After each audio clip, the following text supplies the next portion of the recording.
ગાંધીનગર ખાતે ગુજરાતના ગૌણ સેવા પસંદગી મંડળ દ્વારા લેવામાં આવેલા સીસીઈના ઉમેદવારો ધરણા પર ઉતર્યા. ગુજરાત ગૌણ સેવા પસંદગી મંડળ દ્વારા લેવામાં આવેલા કમ્બાઇન્ડ કોમ્પિટિટિવ એક્ઝામના ઉમેદવારો ગાંધીનગરમાં ધરણા પર ઉતર્યા.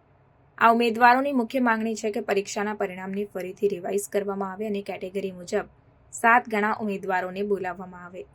ઉમેદવારોના આ વિરોધ પ્રદર્શનને કારણે ગાંધીનગરમાં ભારે પોલીસ બંદોબસ્ત ગોઠવવામાં આવ્યો છે. સીસીઈના ઉમેદવારોનું કહેવું છે કે પરિણામમાં ગેરમાર્ગે દોરનારા તત્વો છે અને તે યોગ્ય રીતે જાહેર કરવામાં આવ્યું નથી. ઉમેદવારોના પ્રતિનિધિએ જણાવ્યું કે અમે GSSSBને વિનંતી કરીએ છીએ કે પરીક્ષાના પરિણામને ફરીથી તપાસવામાં આવે અને યોગ્ય રીતે રિવાઇઝ કરવામાં આવે.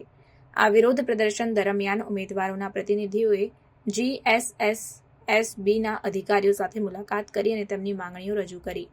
અમે આ મુદ્દે ન્યાયની અપેક્ષા રાખીએ છીએ અને GSSSBને વિનંતી કરીએ છીએ કે તેઓ અમારી માંગણી પર વિચાર કરશે, તેમ ઉમેદવારોના પ્રતિનિધિએ ઉમેર્યું. આ વિરોધ પ્રદર્શનને કારણે ગાંધીનગરમાં ટ્રાફિક જામની સ્થિતિ સર્જાઈ હતી. પોલીસ દ્વારા વિરોધ પ્રદર્શનને નિયંત્રિત કરવા માટે કડક પગલાં લેવામાં આવ્યા હતા.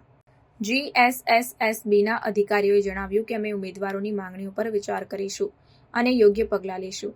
આ રીતે સીસીઈના ઉમેદવારો દ્વારા ગાંધીનગરમાં કરવામાં આવેલા વિરોધ પ્રદર્શનને કારણે GSSSB પર દબાણ વધ્યું છે અને તેઓએ ઉમેદવારોની માંગણીઓ પર વિચાર કરવાની જરૂર છે.